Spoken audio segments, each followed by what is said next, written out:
ഇവിടെ ഡിസ്കസ് ചെയ്യപ്പെടുന്നത് degree +2 10th level PSC ക്ലാസ്സുകളാണ്.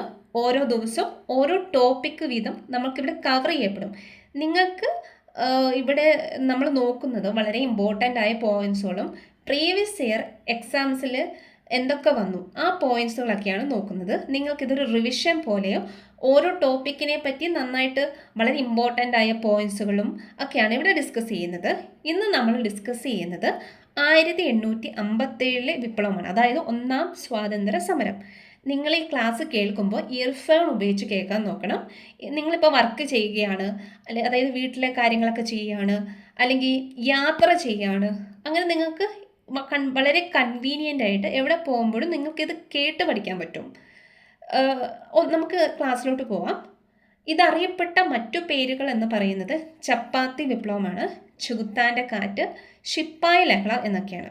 ഈ ചെകുത്താൻ്റെ കാറ്റ് എന്ന് വിളിച്ചത് ഇത് ബ്രിട്ടീഷുകാരായിരുന്നു. അതുപോലെ ശിപ്പായി ലഹള എന്ന് നമുക്കറിയാലോ, പണ്ടത്തെ ബ്രിട്ടീഷ് സൈന്യത്തിലുള്ള ഇന്ത്യക്കാരെ ശിപ്പായികൾ എന്നാണ് വിളിച്ചുകൊണ്ടിരുന്നത്. 1857 വിപ്ലവത്തിന് മുമ്പ് ബ്രിട്ടീഷ് സൈന്യത്തിലെ ഇന്ത്യക്കാരും വെള്ളക്കാരും തമ്മിലുള്ള അനുപാതം എന്ന് പറഞ്ഞാൽ 6:1 ആണ്. അതിൽ വെള്ളക്കാരുടെ എണ്ണം എന്ന് പറയുന്നത് 1 മാത്രമായിരുന്നു. അതുപോലെ 1857 വിപ്ലവത്തിന് ശേഷം അത് 2:1 എന്നായി മാറി. 1857 കലാപത്തിൽ ആദ്യം വെടി മുടങ്ങിയത് ബരക്പൂർ ആണ്. അത് വിപ്ലവം പൊട്ടിപ്പുറപ്പെട്ടത് മീററ്റിലാണ്. ഏറ്റവും കൂടുതൽ കലാപകാരികൾ കൊല്ലപ്പെട്ടത് ഔദിലാണ്. ഈ ഒന്നാം സ്വാതന്ത്ര്യ സമരത്തിന് കാരണമായ കുറച്ച് നിയമങ്ങളുണ്ട്, അതൊക്കെ ഒന്നും കൂടെ നോക്കാം. ദത്തവകാശ നിരോധന നിയമം 1848. അന്നത്തെ ഗവർണർ ആരായിരുന്നു? അത് ഡൽഹൌസി ആയിരുന്നു. ഇതുപ്രകാരം ബ്രിട്ടീഷ് സാമ്രാജ്യത്തോട് കൂട്ടിച്ചേർക്കപ്പെട്ട ഒരു നാട്ടുരാജ്യമാണ്, അതായത് PSCയിൽ എപ്പോഴും ചോദിക്കുന്ന ഒരു ക്വസ്റ്റ്യൻ ആണിത്. സത്താറ എന്നാണ് പറയുന്നത്. ഒരു ദിവസം നമ്മുടെ വായിൽ പതിക്കാൻ പോകുന്ന ചെറി എന്ന് ഔദിനെ വിശേഷിപ്പിച്ചത് ആര്? അത് ഡൽഹൌസിയാണ് അങ്ങനെ വിശേഷിപ്പിച്ചത്. ഈ ഒരു നിയമം പിന്നീട് അത് പിൻവലിച്ചു. അത് കാനിങ് പ്രഭുവാണ്. അവർ ഈ ഒരു നിയമം പ്രകാരം പിടിച്ചെടുത്തൊരു ദക്ഷിണേന്ത്യൻ നാട്ടുരാജ്യമാണ്. ഇതിൻ്റെ പേര് കിട്ടൂർ എന്നാണ്. അടുത്ത നിയമമാണ് റിലീജിയസ് ഡിസബിലിറ്റീസ് ആക്ട്.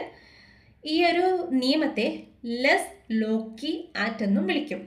ഒരു ഹിന്ദു ക്രിസ്തു മതത്തിലേക്ക് മാറിയാൽ അവർക്ക് അവരുടെ കുടുംബ സ്വത്തിലുള്ള അവകാശം നഷ്ടപ്പെടില്ല എന്നായിരുന്നു ഈ നിയമം. അതുപോലെ പോസ്റ്റ് ഓഫീസ് നിയമമുണ്ട്. ഇത് ഈ പോസ്റ്റ് ഓഫീസ് സിസ്റ്റത്തെ കൂടുതൽ സെൻട്രലൈസ്ഡ് ആക്കാൻ സാധിച്ചു. Hindu widows remarriage act 1856.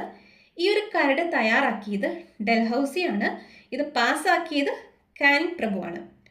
1857 വിപ്ലവത്തിലെ രഹസ്യ മുദ്രയാണ് ചപ്പാത്തിയും ചുവന്ന താമരയും.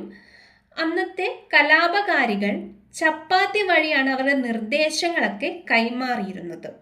ഇങ്ങനൊരു ആശയം കൊണ്ടുവന്നത് ഗുരുദാസ് ബാബിയാണ്. ആ ഒരു വിപ്ലവത്തിലെ മുദ്രാവാക്യമാണ് സംഘടിക്കുക, ഉണരുക, വിദേശികളെ പുറത്താക്കുക. ഈ വിപ്ലവം വ്യാപിക്കാത്ത പ്രദേശം ഏതൊക്കെയാണെന്ന് ചോദിച്ചാൽ, ഒന്ന് പഞ്ചാബ്, ബോംബെ, മദ്രാസ് എന്നീ സ്ഥലങ്ങളാണ്.